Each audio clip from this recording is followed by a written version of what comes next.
Hi everybody, welcome back to my channel. Today's video is just going to be about kind of the history of baseball cards, and I'm going to show you guys a little bit about my collection. I have a really big collection of baseball cards, but I'm just going to show you guys, like some of my favorite baseball cards and some of the best that I own. But yeah, thank you guys for tuning in, and I hope you enjoy.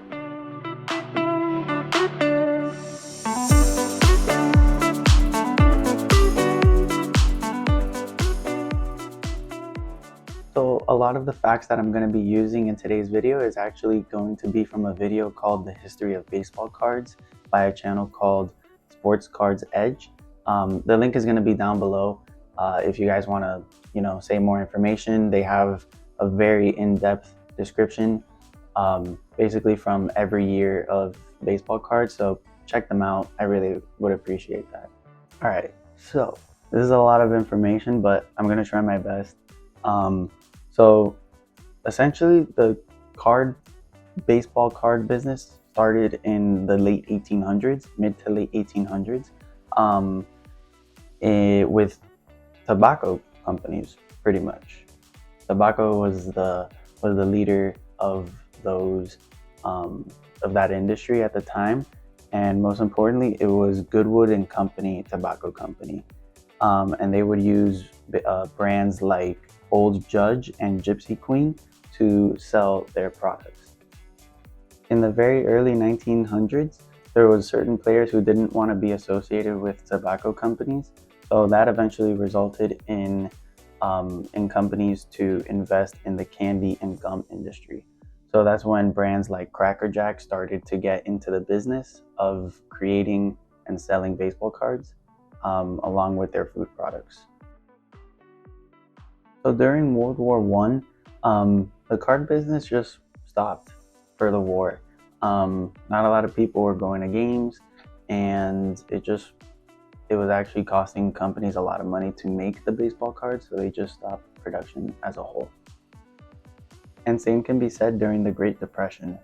During those times, people were not going to baseball games because they just simply did not have the money to go. Most of the families didn't even have enough money to just get food in general. So what companies started doing is that they started to put baseball cards inside of candy again, along with baseball tickets. And very similar to World War I, in World War II, baseball card production stopped completely. Yeah. But once World War II was over, companies like Leaf and Bowman started getting back into the game around 1948, around there. And they started selling baseball cards tremendously. Players like Ty Cobb were featured on those cards. But it was actually in the 1950s where the most famous baseball card brand out there, Topps, actually started their business. And when I say started their business, I mean they started to, excel in production. It was because in 1950, someone named Berger, no, not like a hamburger, like Berger, not burger, Berger. Oh, brother, this guy stinks!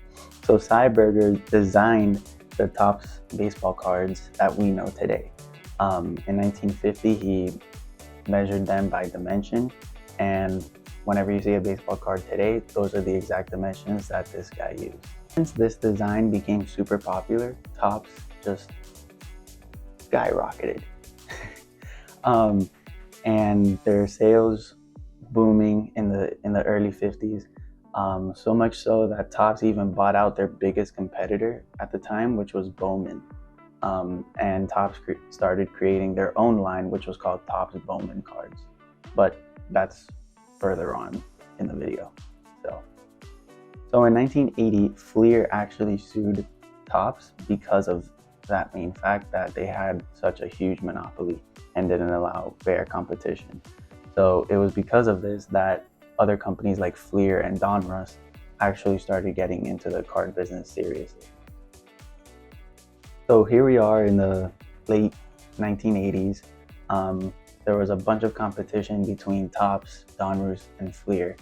That Topps was actually getting a little scared. So what Topps did is that they bought out some of the minor league teams, or the rights to some of the minor league teams, so they can take pictures and create baseball cards of those players, even though they weren't a part of Major League Baseball. So you remember when I said that Topps bought out Bowman like pretty while back? So now we're in 1987, around there.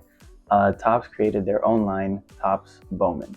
And in this line, this was not strictly for rookie cards for players, but if you wanted to get a rookie card, you would most likely buy Topps Bowman cards. So this is how Topps was able to kind of dominate the game a little more, because they brought in more rookie cards with their own line of Topps Bowman. But in 1989, there was actually another brand called Upper Deck, and Upper Deck started creating more rookie cards, but the paper that they used and the materials that they used for their baseball cards were better quality, and actually took longer for them to make, which was a problem on their end. So that means that they had to sell it for more money. So you would think, wait, if it's costing more for them to make and the customer needs to buy or needs to pay more money to buy that card, why would they buy it? It was simply just because of the fact that it was better quality. It was the same players and different design, but the people just wanted a better quality card than Topps had at the time. Other brands like Topps and Donruss actually saw that Upper Deck was, pretty much doing what Topps did in the 50s. They were doing really well.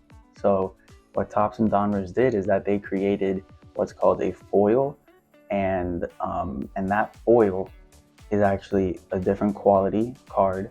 And if you get a better quality card in Topps or Donruss packs, that means that that card is more rare, since Topps has like a regular quality, and then they make one that's a better quality mixed in with all of them, and makes it more rare.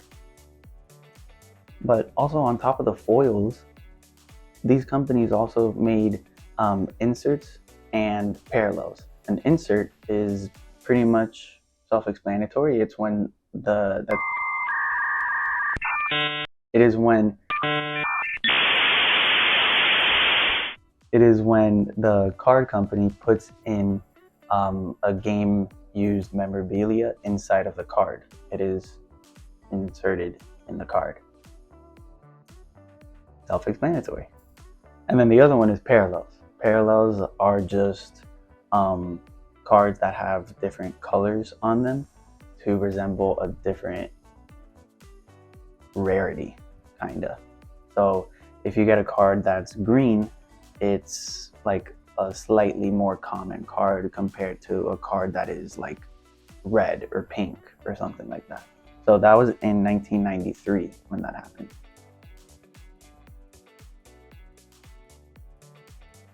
So that's kind of where we are in the industry. Topps is currently dominating the market like they have been pretty much since the 50s. But yeah, that's kind of like a brief, very, very brief and vague history of baseball cards. Like I said earlier, if you want more information, if you want to see the full video that I got most of this information from, link is in the description. Check them out. It's a great video. I also will put the links to websites that I use. So yeah, just look at those, check those out.